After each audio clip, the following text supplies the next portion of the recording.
Assalamu alaikum qadirli izləyicilər. Bugün qıyıqaça bir video ilə qarşınıza çıxayım idim. Eylek çəkən videolarımda Porsche barədə nədə gidib olur, çakılıq gələn son nəmələr etməli, IT dokumentlər düzəltməli, BFS Global'dan nədə randevu almalı, şu barədə qıyıqaça aydıp geçiptim. Ve bunların həmməsini özüm baştan geçirdim ve bunları sizlere aytmak istedim. İnni özüm şunu yalaylayım. Özüme de viza çıktı. Geçen ayın 19'unda tavşırdım. Bu ayın 9'unda vizam çıktı. Hudaya şükür.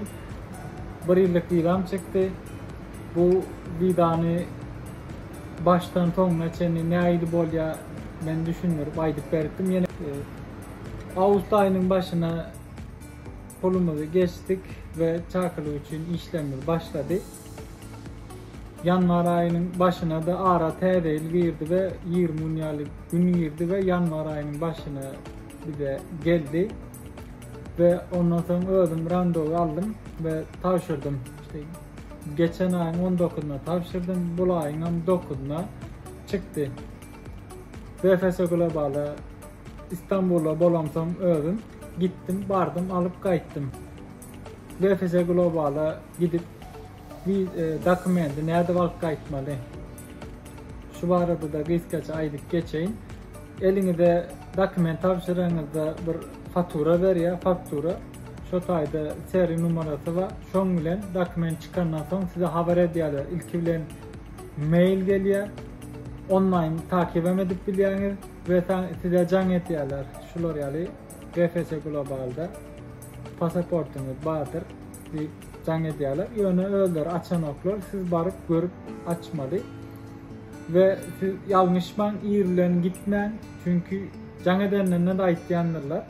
Mail geliyor ömürtü. Can'a karışman gitseniz iyilen kabul etmediler. Saat 3 ile öğlen 3'ten öğlen 5'e çenli kabul ediyor ve şu saatlerde barıp terden sıra numara alıp pasportunuzu alıp bilersiniz.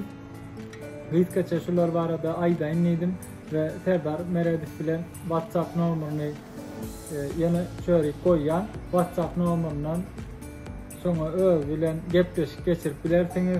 Bahasını soran, ne mümkünçükler vere onun özünü soran ben arada duruyan değerler bana çıkarıp verdi ve vizam geldi. İnnikay netip olsa bulay işlenme Porsche'a gidip barayan anırda da video çekmene devam ederim. Ne ihtiyacıyla baştan geçirdim. Sağ olun, sağ amanatın kıyıqaça düşünmelerini idim. Evet arkadaşlar. Gördüğünüz gibi.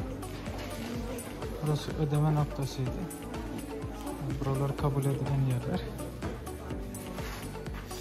Sonunda kendime de çıktı bir video çekerken. Sizlere gösterirken her şeyi kendim yapmıştım. Teker teker. Şimdi de çıkmış durumda bize. Çok şükür. İnşallah bütün iyileşeceğim de çıkar. Sağ olun, sağ olun.